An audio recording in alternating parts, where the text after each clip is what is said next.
do I continue to persevere and do my best? And I can have that mindset and perspective on what's realistic and possible?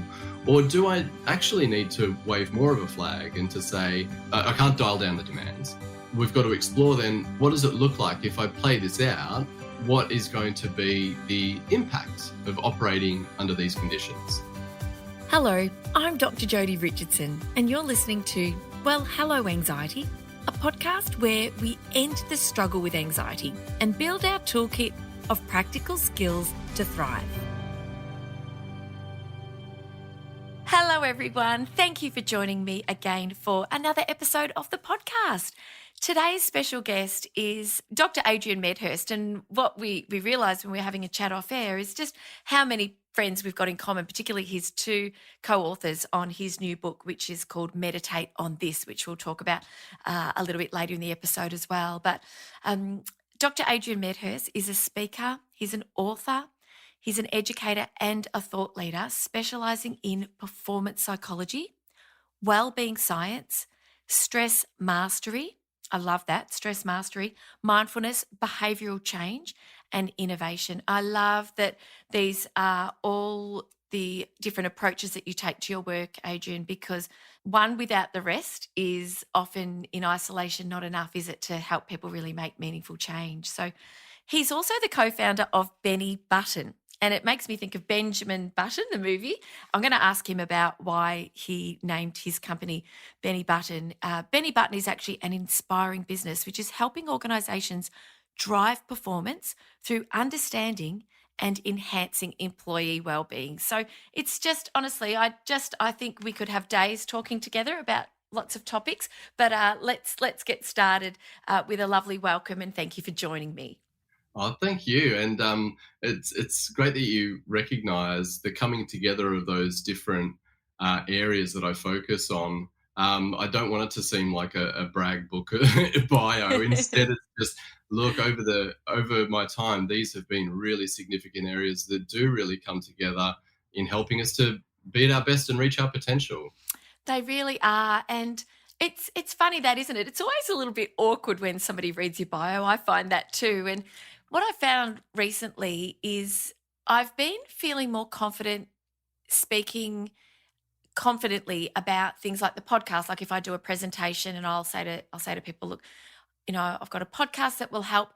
I'm more confident now being able to say, you know what, this podcast is making such a difference in people's lives. I highly recommend you tune in, because my wanting to help people get the support and the information they need overcomes my hesitation to kind of speak so confidently about the work that I'm doing, because it's, you know, I want people to be able to go, right, I have confidence that this is going to be a great resource, and jump in. So I'm becoming more confident with those sorts of things, because you don't want to feel like you're tooting your own horn. It's an Aussie thing, I think, isn't it? Yeah, but I love what you've done there, and we can talk about this in today's podcast as well. But what I would layer to that, because I experience the same thing, is that I allow my values to align with what my intent is. So one of my core values is to have a positive contribution. And if that means, here are some things that I've learned, here are some things that I've done along the way, and I want to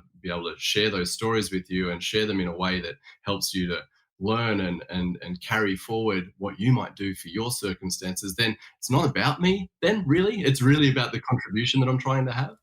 Yes. Yeah, thank you. And values aligned is just so important. And you're exactly right. And that's, I guess, another way of me having said that it's more important to me to let people know that this is available and to make that difference, and to say, look, this resource is here and it's good. And I know that because people are telling me that it's really helping them. So I know it could be helpful for you too. And that's that values aligned work. So, I think we could be great friends, Adrian. So tell me, please, if you could, or tell us, what sort of brought you to the work that you do? Because you do so much, and you have a sort of a great history that sort of all led you to the work that you're doing now. What led you to doing this? Well, I mean, what I would say is that I actually started out pushing myself to perform and learning a hell of a lot of lessons in that. But it wasn't through academic pursuits initially, it was through sport. So I was a track and field athlete and competed for a number of years, including competing for my country, which was a really important time. In the under 21 World Championships in track and field. So I was a 400-meter hurdler, which is an incredibly Wow. grueling and technical event. And I Yes. loved my sporting days, but it's true that in pushing to perform at my best, what we were taught at the time and what we would sacrifice along the way, my experiences really showed me that if I was perform at all cost mindset, then I could run the risk of neglecting my physical and my psychological well-being, and that ultimately that wasn't going to lead to the best outcomes. And so, without going into specifics on that, it was my track and field days and that desire, really, that desire to explore the limits of my potential, that I then had experiences that took me into more of a research setting. Okay, here's what I've learned along the way, and here's what I want to explore and research now, and to learn more about it. Yeah, that's the Oh. nutshell of The nutshell, yes. the I used to follow someone in a Hawaii, and she would say, "That's it in a coconut shell." So it always comes to mind when I hear that expression. No, look, thank you, and it's so interesting, isn't it? In everybody's life, there's a thread that sort of connects all of the different parts of our lives, and one thread ties onto another, and it's fascinating that that's where you started. And thank you for your contribution to sport here in Australia. I think that that's pretty extraordinary. I did a terrible job of teaching hurdles way back when I was a PE teacher in a secondary school. I gave it a red hot go, but it is a technical, tough sport and so physiologically challenging. So yeah, so you're obviously a very determined person, yeah. and you've got a lot of strings to your bow, and I know that a lot of the work that you do now in corporations and in workplaces is around stress. You know that's a part of, that's a subset of your work that I wanted to talk with you about today. So thanks for sharing a bit of your background and what's brought you to join us today. Could you tell us, one of the things I've heard you say before is sort of helping people understand the truth about stress. Yeah. And it's common in the vernacular. We're all stressed. We're all, using that expression and feeling it. So Yeah. could you help sort of peel back the curtain a bit and give us a really good understanding of what is stress? Yeah. Well, let's start with the basic idea that we have all evolved, and there are certain functions as we've all evolved that have served us. They've served some sort of purpose. Stress being one of them. So to see it as the enemy or as some sort of mistake or a thing that we need to get rid of is to not acknowledge that it's actually there to help us in important ways. And when we can recognize that and capitalize on it, we can utilize it, we can use it, and we can relate to it differently, and we can use it to our advantage. So that's one initial truth that I think is important for us to all connect with initially. Yeah. Mm, it is. It's we talk a lot about anxiety here on the podcast, and the same will be said that it's there's a lot of fear around stress, there's a lot of fear around anxiety, and there's a lot of it's bad, I need to get rid of it. Yeah. And we know we couldn't even if we wanted to, and we know we wouldn't want to because it's helpful for us. So could you talk to us a little bit more about that? Yeah, well, the stress, and if we call there's the stress response, but even then we can often um, relate to the idea of those words, stress response and fight or flight or whatever. But we start to have this opportunity to broaden our way of explaining what our experiences of stress are. And in that, I like to talk about stress as an activation response. It activates and fuels the body and mind to engage with and work through a real or perceived challenge. So, in that string of words, there's actually a really important description of what it does and what it's for. But none of the words used in that description point out any sense that it's negative or bad or that we should get rid of it. It activates and fuels the body and mind to engage with and work through a real or perceived challenge. So it's there Mm. to help us. It's there to save our life, really. It's not there for us to your point, feel anxious about or fear, or to suffer from it as such. But suffering from it, we do, Yeah. and it's common. I wonder, could you give us some insight into what you're seeing in the work that you do in workplaces and the extent that it is causing suffering? Perhaps we could just start there. Yeah, yeah. Well, and it is important to start where we need to start, and then to know that there are actually a lot of steps to explore. That ultimately, you sort of mentioned stress mastery. Ultimately, we want to upgrade our relationship and response to stress, one where we feel resourceful. So we can talk about the word resilience, and I studied it in my academic research, but I love now using the term resourceful to help us to understand truly what it is that we're doing when we're navigating our way through difficulty and responding to setbacks, and in fact beyond that, learning from challenges that we overcome. So some of the research that I like to look at, and then I am always blown away by the impact that it has on people that I make aware of it, is Yes. that we do need to have a look at what is our mindset when it comes to stress. What are the existing beliefs and perceptions about stress, and what it does, and to know if there's real truth in some of the aspects of our mindset, or if we need to start upgrading that because we've got greater wisdom that we can tap into. And so, beyond being really conceptual now, I get quite specific. So, the research shows us that if we break it down, there are two core mindsets. We believe stress is debilitating, or we believe stress is enhancing. And firstly, it is possible for us to have both of those and hold space for them, and to know the conditions under which stress feels very debilitating and the conditions under which stress can have very enhancing benefits. But what can tend to happen is that people will default to this negative view, this idea that stress is debilitating. It has a detrimental impact on my sense of how I'm feeling, and my health, and the outcomes that come from that, how I conduct myself, how I behave, the way I perform, I choke under pressure, or whatever whatever that might trigger for a person. There tends to be this orientation towards the stress is debilitating idea, even though when you Mm. ask people about certain stresses that they navigate and whatnot, they can often describe stories where stress has been powerful and positive for them, and where they've risen to the occasion and surprised themselves getting out of their comfort zone. But that tends not to be where they start. And you almost need to remind them of that additional point of view that they have access to. And in fact, they've got lived experience to call on as well. So this is the terrain that we need to help people to be more mindful of.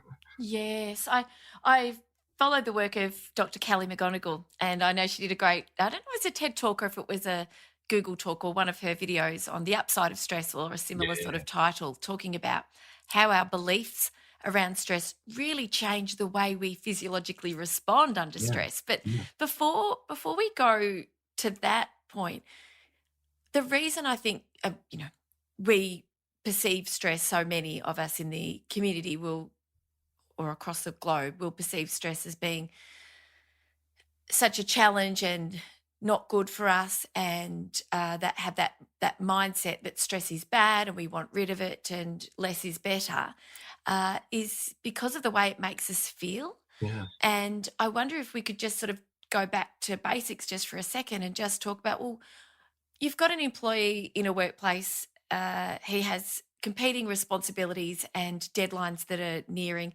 All of a sudden, the manager comes on and says, "Look, I need you to do this, and this needs to be done by 5 o'clock today." Now, I read a great tip that suggested an employee under these circumstances might say to their manager, "Could you please help me prioritize my tasks?" So that the manager then becomes aware of just exactly what's on the plate. But that's not a question that's always asked. And their stress response builds. What's mm, happening at a physiological level? What's yeah. happening? Firstly, what I'd love to do really, really quickly is to say that I would love to add to that employee response, because what we're looking at with that description is one side. So demands. When demands increase, that can be a reason that we experience stress, but it's not just because the sheer demand or workload or volume increases. It's relative to the resources we have available. And if we really look at the definition of stress in some very basic formulaic terms, demands in excess of resources will essentially alert us to the risk that we're not going to be able to cope with that. The load is greater than the coping capacity. Even think engineering terms. If you've got something that's heavier than the supporting structure can carry, something's going to break. And so we get alerted to that risk of breakage.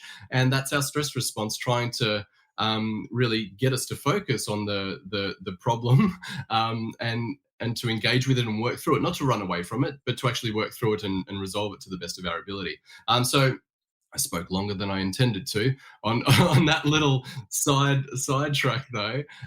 Yeah, where were we going to go back to? It Yeah, was so with just from a physiological point of view yes, in terms of, yeah, so there's obviously this awareness, and below the level of consciousness, we don't have to go, oh, my demands exceed my capabilities, turn on the stress response. It of course all happens at an yeah, unconscious yeah, level. And so what happens to the body? What sort of yeah. changes are occurring that It's a large are scale. mobilizing? Yeah, I It know, really I is. know. Yeah, so many Uh systems, but yeah, it is a major physiological, neurological, psychological, immunological, metabolic, all of these systems kick into gear, and they kick into gear almost like the foot to the floor on the accelerator, giving you this drive, uh, which is that the fuel to engage with and work through challenge. It is giving you that drive to take on a challenge. But yeah, the attention center in the brain lights up. We have this narrowed attentional focus that we can truly capitalize on if we focus on the right things.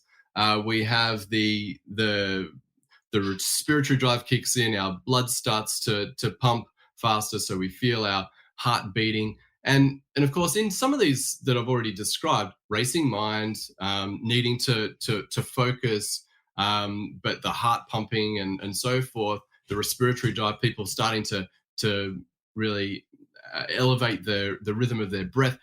People can feel those changes in their system, and they can see them as such a deviation from normal, that could evoke a, a fear labeling on the stress response, as opposed to this response is trying to equip me with what I need to take on a challenge.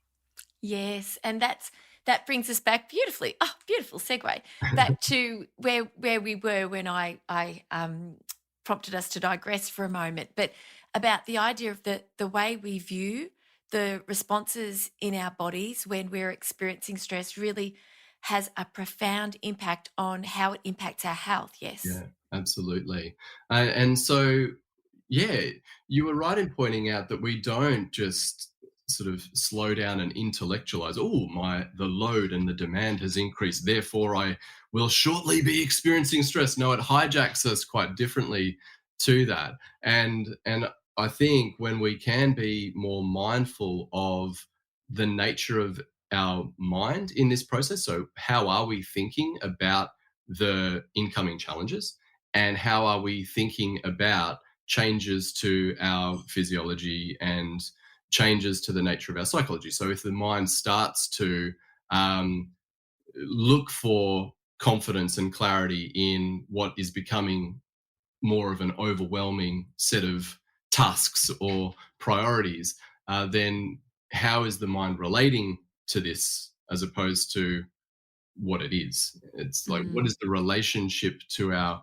headspace? What is the relationship we have to how we're feeling? And almost connecting, because it's some wisdom there. Like mindfulness is helping us to see what's going on without needing to be gripped into the storytelling of it.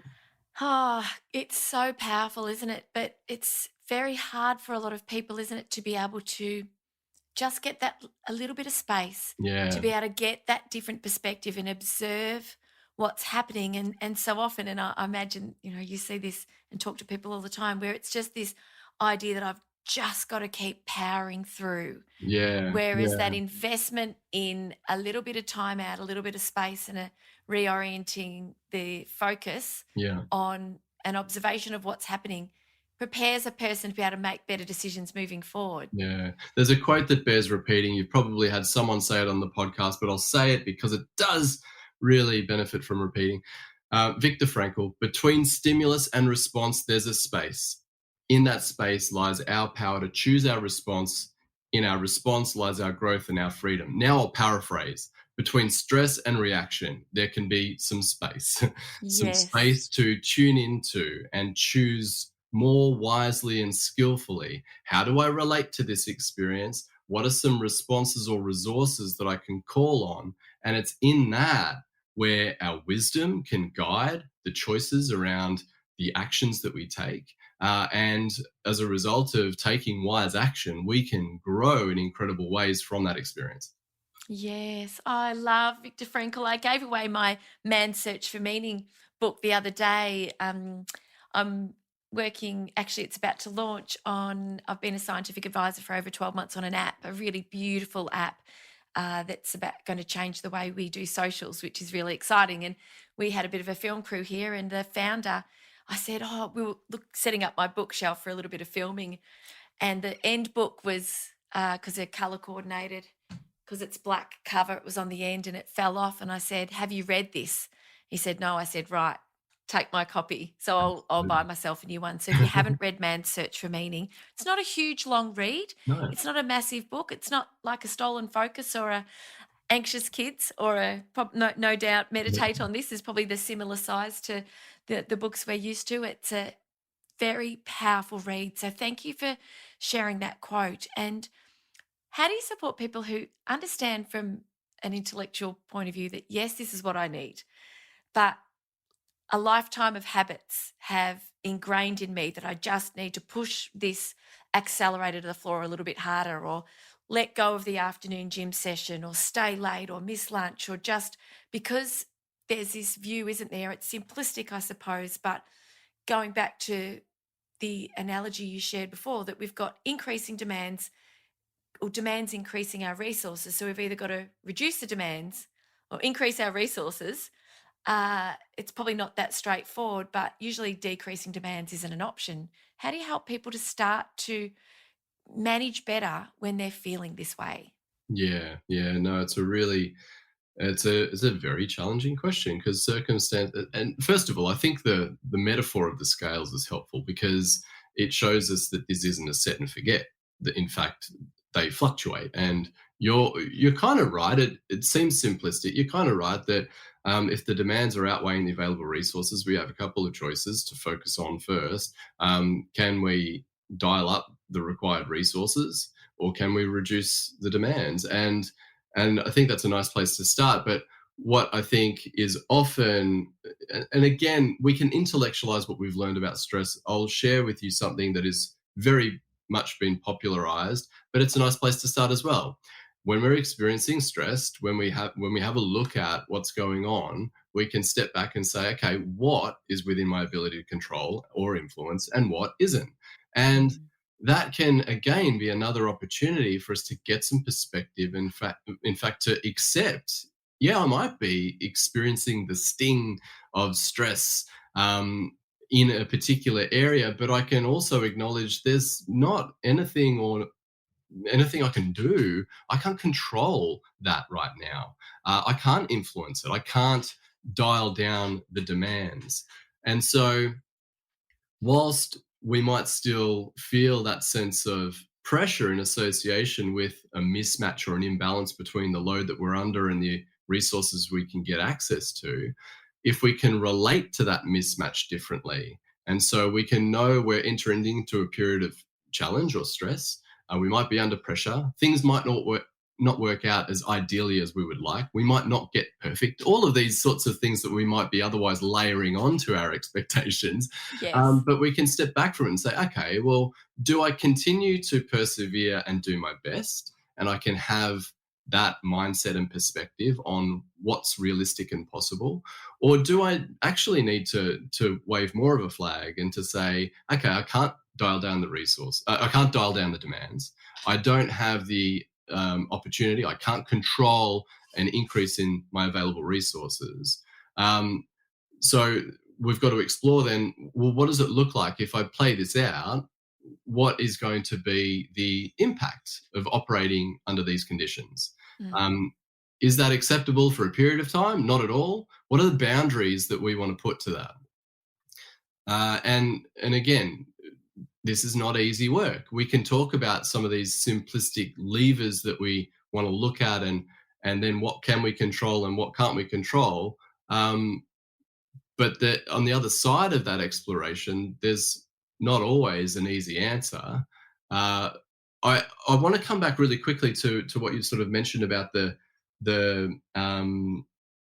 common mindset. I don't know whether it's just Australians, but I'm sure people around the world would connect with this, where we grit our teeth and persevere. We push hard, and that can become, because you're pointing out earlier as well, the habits that we fall into, the patterns, the conditioned ways that we operate. And if that's the only tactic that we have, then yeah, we'll grit our teeth and persevere, even though we recognize that the imbalance is going to be making this very difficult for us.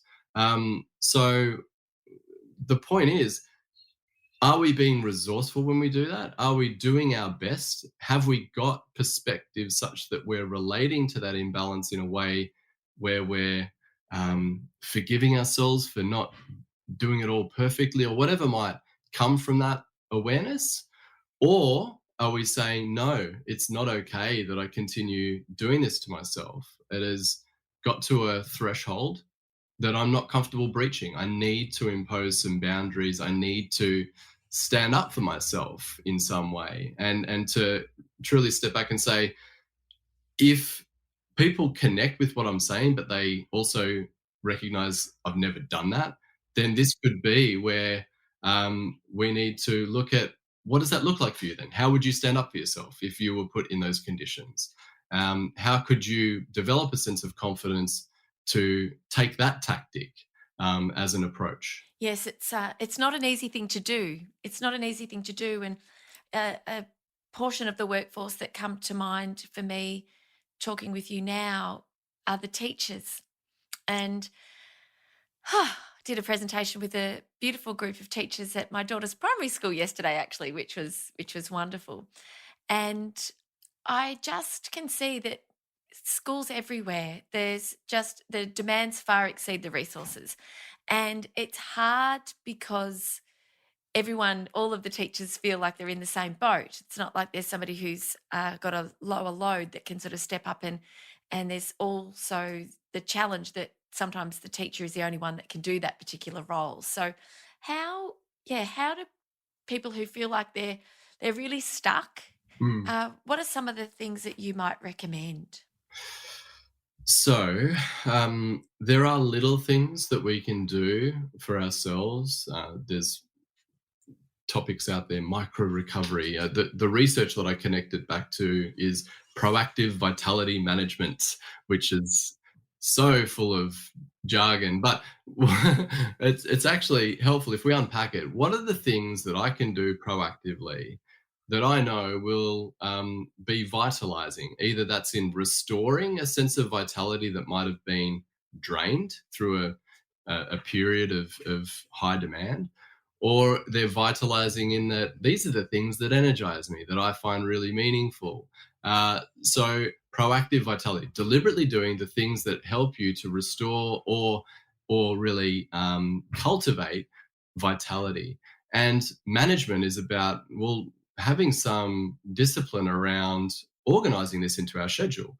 And so when we look at the specifics, there's really lots of little things that people can do that can either be a reset or a recover, but to not wait until you get that holiday that you've been looking forward to. And so you burn yourself out right through to that holiday period and then spend the first part of your holiday sick instead of recognizing that we can do the little things, finding little moments throughout our day for these vitality restoring and recovery activities, and to keep ourselves in a sense of homeostasis. And when we look at our well-being, it operates under conditions of homeostasis. But if we have homeostatic failure, or if we really drain our well-being and resources, we can suffer and get sick and take a lot longer and have a harder time at getting ourselves back on track. So a bit of a Mm. yeah, a bit of a download there of this terrain, but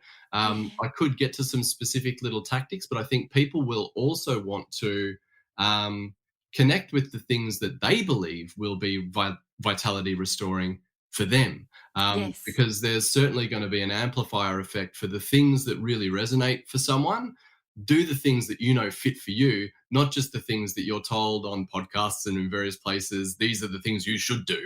Yes, that's it. It's so individual, and that's why I think, and it would be great to put out some suggestions in a moment. But it's like I know for myself, I work from home and I have a stand up desk, and I try to get my work done while the kids are at school, and I do stop for lunch, and I will have my lunch, and I might go out and throw the ball for. Well, next door's puppy spends a lot of time here, which is nice. Or go out and throw the ball for the dogs, or just get out and say hello to the chickens, or just get a little bit of sunshine on my face. And that is revitalizing for me. And just spending 10, 15 minutes taking a break is such a recharge. And I'm Mm, much more productive and focused for the afternoon. Whereas the trade off, if we decide, oh, I can't take the lunch break, I can't take the recharge opportunity, then because I don't have time, but it's an investment in your productivity if that's what you're after, isn't it? Rather than a detractor from it. And sometimes these correct. breaks can be Mhm. very short. Yeah.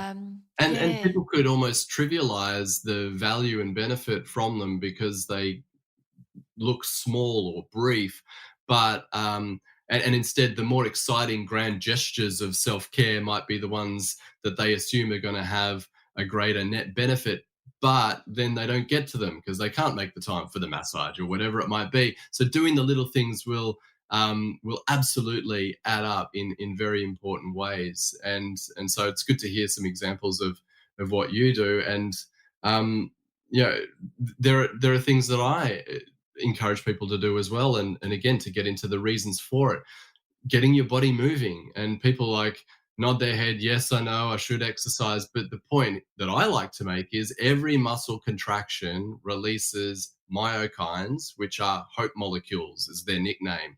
But our muscles are like an endocrine organ. They will impact how we're feeling and our headspace. So do it to feel good, and do it for your headspace. Don't just do it because of your physical health and fitness needs.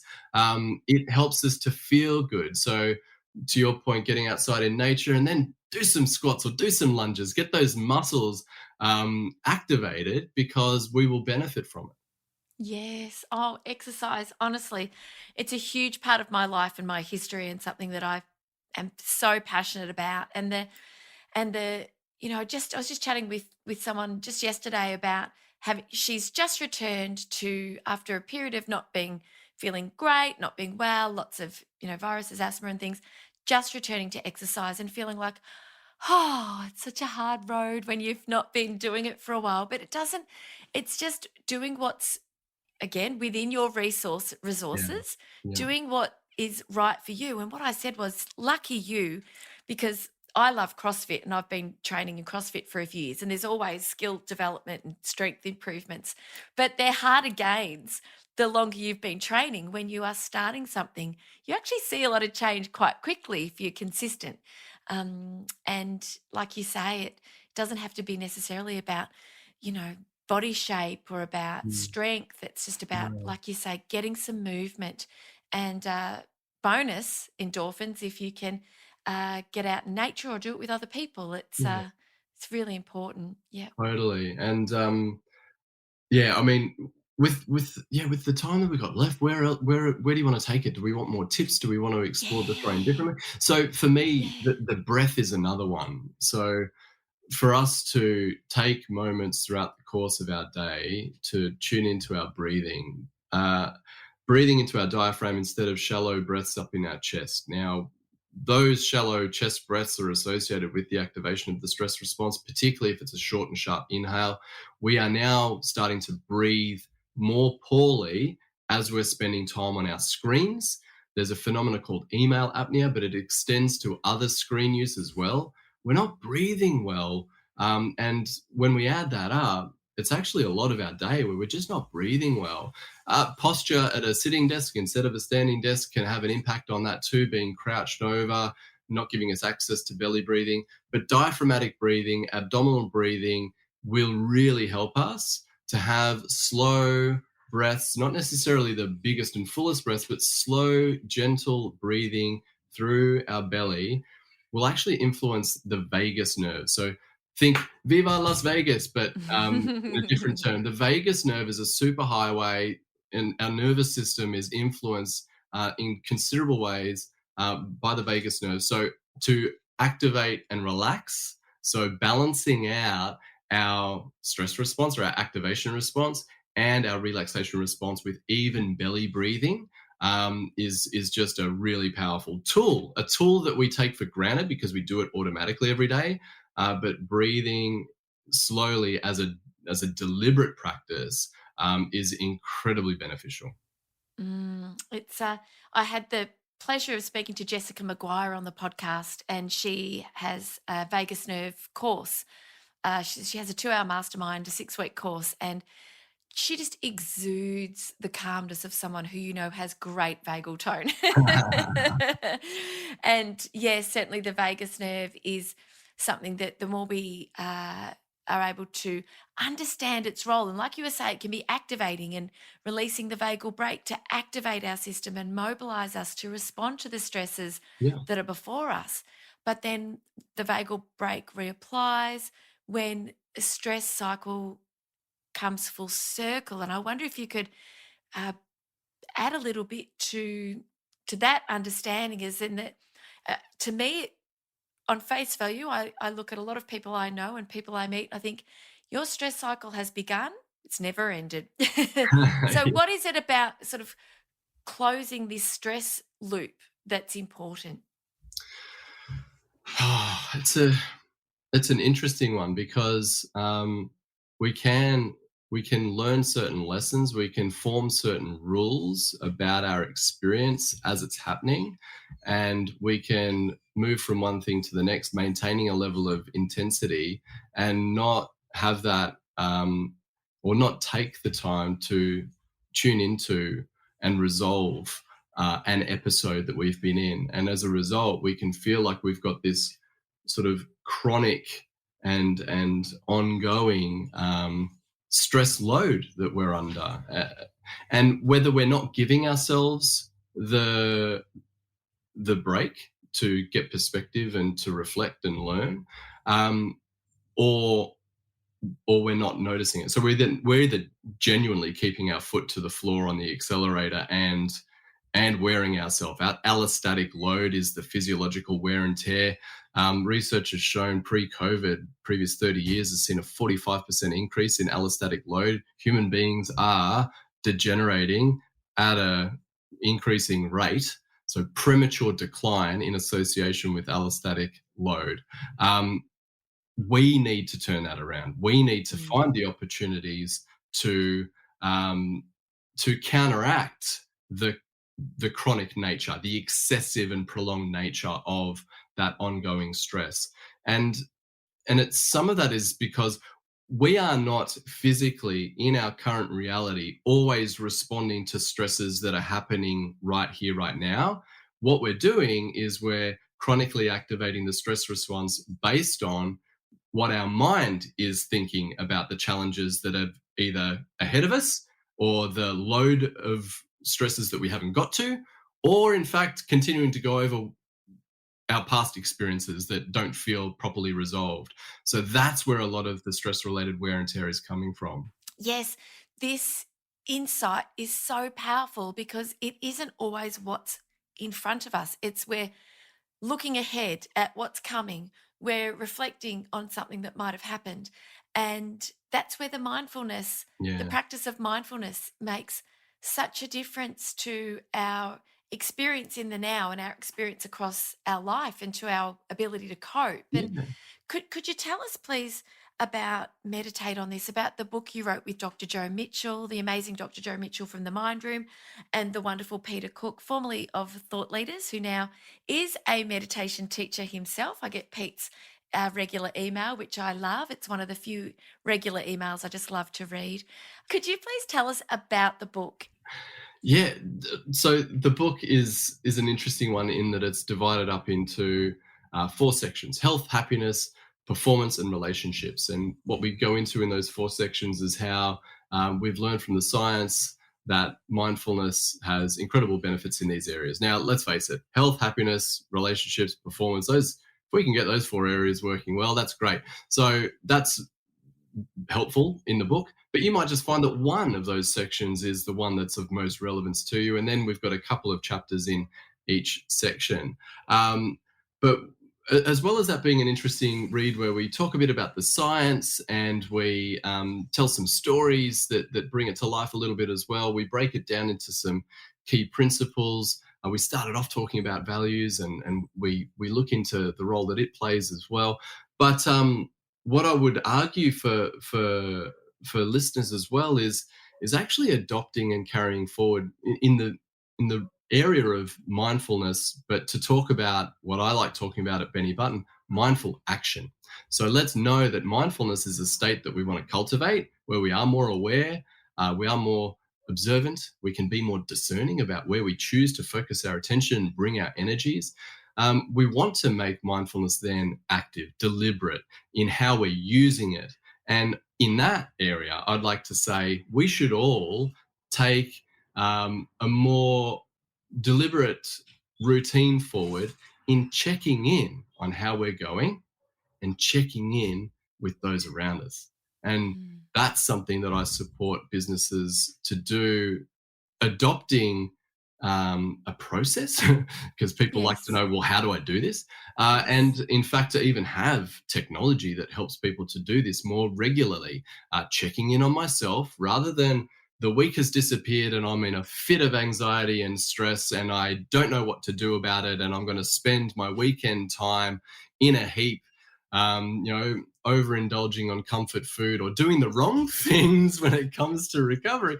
But what would it look like to more regularly check in, to mindfully tune in to how you're feeling and functioning, and to tune into what opportunities you have to be proactive about your reset, about your recovery, about doing the things that vitalize and energize you, that you find meaningful, and to then not only check in and help yourself to explore that terrain, but to know that we don't always have all of our own answers. And in fact, to talk about it to someone else and have them say, oh, okay, well, where do you think you should focus if this is how you're feeling? What actions do you think you could take?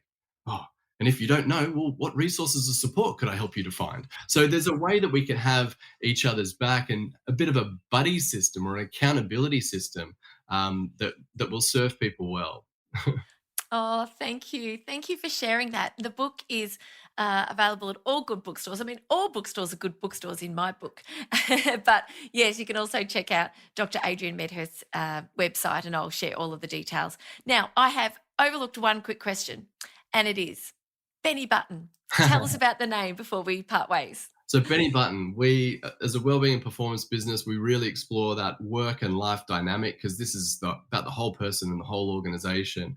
And Benny Button was a little bit of a playful name in an area that otherwise has some quite clinical business names. But Benny Button is a throwback to The Curious Case of a Benjamin Button, which Yeah. people most often think of as that Brad Pitt film, but it was actually an F. Scott Fitzgerald short story back in the 1920s, and it was about a person that was born old and they aged backwards.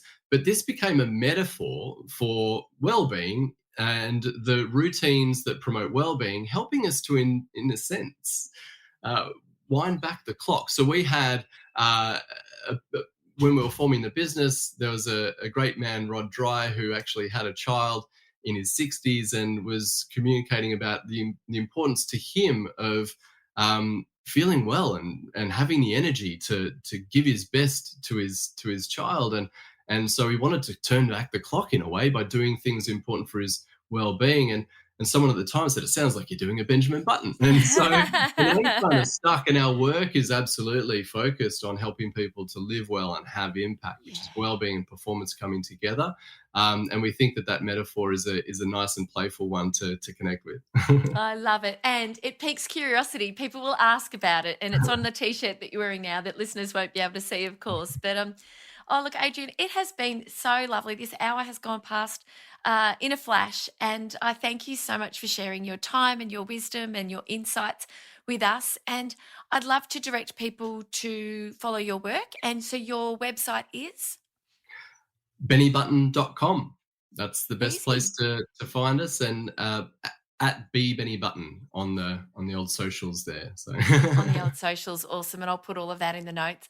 Look, thank you very much for your time. It's just, it's so helpful. It's so helpful for people listening, because stress is such a challenge globally, and we have listeners, all over the world who will appreciate you sharing your time with us today. So thanks again. Thanks for having me. Cheers. Thank you. Bye. Thank you so much for joining us today. Huge thank you to Dr. Adrian Medhurst. I'll put all of his details in the show notes, of course. And have a reflect on how you can be resourceful. What's available to you in your realm, and who can you turn to, and what resources are available to you to help manage your stress. And please, of course, share this episode with someone who you think might benefit from it also.